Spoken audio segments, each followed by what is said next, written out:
These damn wokers. These damn wokers, they give me so much material. It is hard to talk about anything else.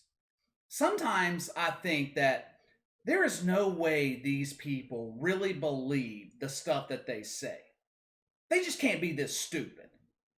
When it comes to a guy like Max Kellerman, I really do believe he's just that stupid. Believe it or not, I actually like Stephen A. Smith.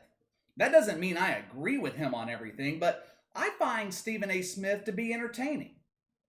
I don't watch him anymore on First Take. Haven't watched him in a long time because I can't stand Max Kellerman. His voice, his face.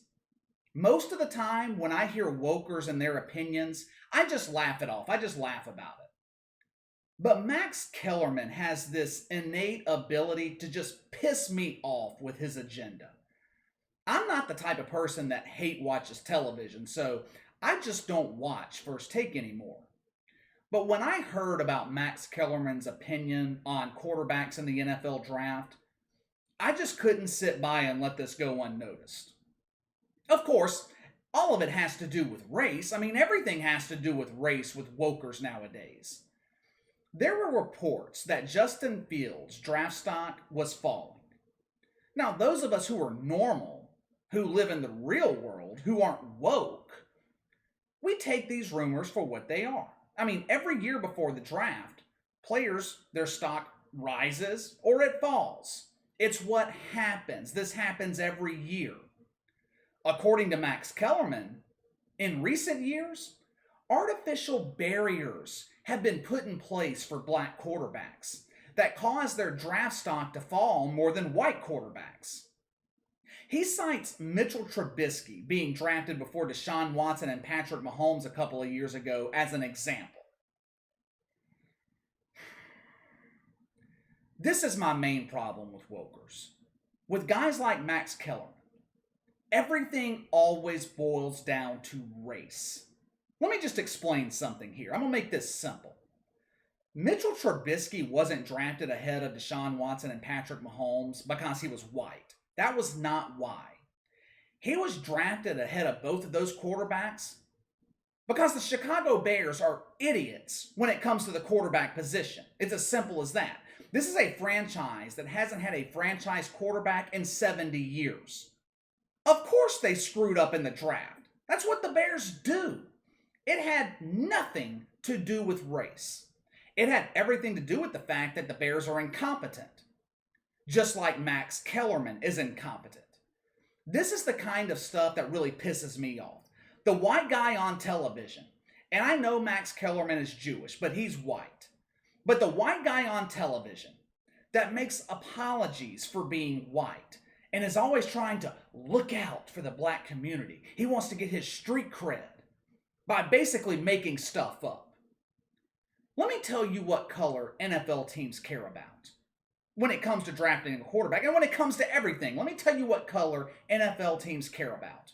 They don't care about black, white, red, yellow, brown, purple. They don't care. They don't give a damn about any of that. When it comes to drafting quarterbacks or any player, the only color NFL teams care about is green. Can this guy win games for us? Which translates to, can this guy make us money? If we're going to invest $50 million in this kid, can he pack Soldier Field every Sunday, or Lambeau Field, or the Superdome, or Foxborough? Can he get us on national television 4 times a year? Can he keep us relevant? Can he keep us mainstream? That's all NFL teams care about. That's it. Wins, money. That is it. If they feel like a kid like Trey Lance puts them in a better position to win and make money than Mac Jones, they're going to draft Trey Lance. Teams don't sit there and say, well, Trey Lance, he's better. He can help us win, but he's black. So we're going to go with Mac Jones instead because he's an all-American white guy. That does not happen. Max Kellerman is peddling a myth, which is common in the woke community, myth peddling. I'm about to prove to you guys that what Max Kellerman is claiming, it does not happen in the NFL. In the last 20 or so years, there have been 5 black quarterbacks drafted number 1 overall. Now, I'm sure the wokers out there will claim that there should have been 10 or 20 instead of just 5. But let's look at some of those 5 quarterbacks who were drafted number 1. Jameis Winston, drafted number 1 by Tampa a few years ago. Now, coming out of college, there were some serious red flags surrounding Jameis Winston. He was immature. He had sexual harassment claims against him while he was at Florida State. He had that incident in the lunchroom that happened. Jameis Winston was the definition of risk, at least off the field. Now, did any of that cause his draft stock to fall?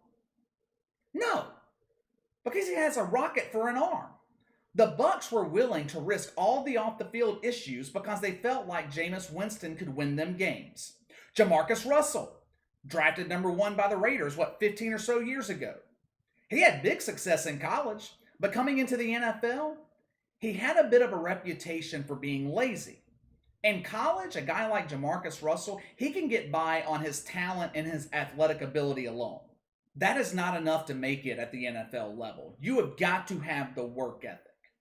There's a big difference in playing against the Auburn defense, who might have 1, maybe 2 NFL caliber players, and playing against an NFL defense that has 11 college all-stars. Now, did that stop the Raiders from drafting Jamarcus Russell number 1? No. Cam Newton, another one who got into some minor trouble in college. Did that stop the Panthers from drafting him? No. You get my point. Race does not factor into the equation when it comes to drafting a quarterback.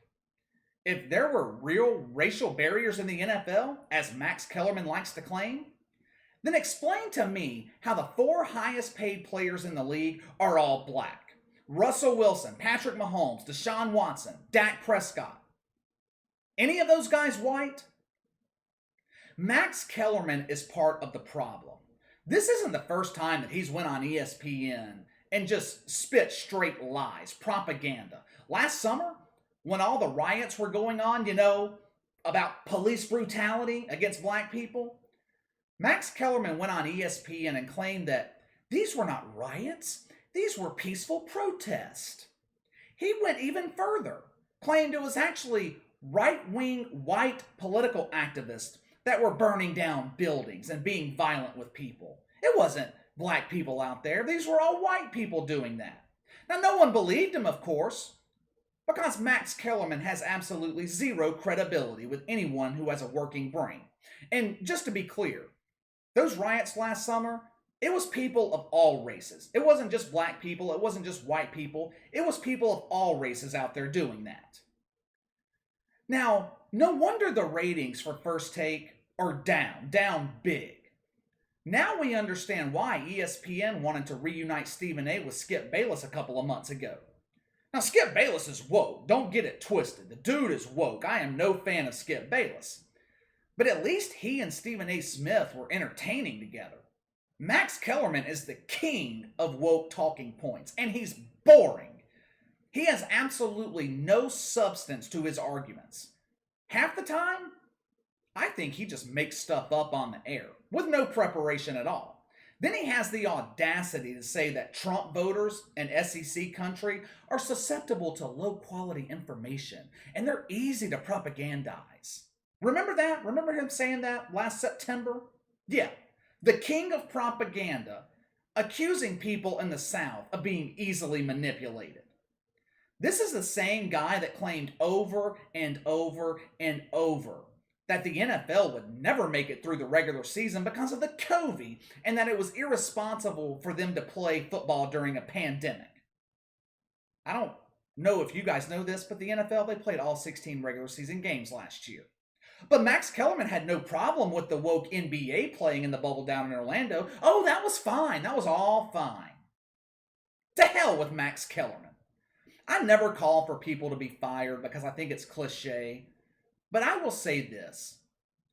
Max Kellerman has absolutely no business being on the air at ESPN. If I ran ESPN, which I don't, but if I did, there's no way I could allow this dude to be on my airwaves every morning, spewing lies and propaganda. But ESPN will continue to allow it. and their ratings will continue to decline. We are reaching a point where people don't need ESPN anymore, at least for opinion type shows. You have plenty of people on SiriusXM, YouTube, Spotify, iTunes, wherever you find your podcast. You can find sports opinion shows anywhere now. From people who are not woke, who aren't biased, who aren't agenda driven. Eventually, the free market in America will make guys like Max Kellerman irrelevant, or more irrelevant than they already are today. What do you guys think of Max Kellerman's comments? Is he right? Is the NFL biased against black quarterbacks? Or is Max Kellerman just another woke idiot? Sound off in the comments below. Let me know what you think. Make sure to like and subscribe. Click the notification bell to receive all notifications from the channel. Best way to contact me is by email at btlkc84@gmail.com, KC_BTL84 on Twitter. I'll see you guys this weekend.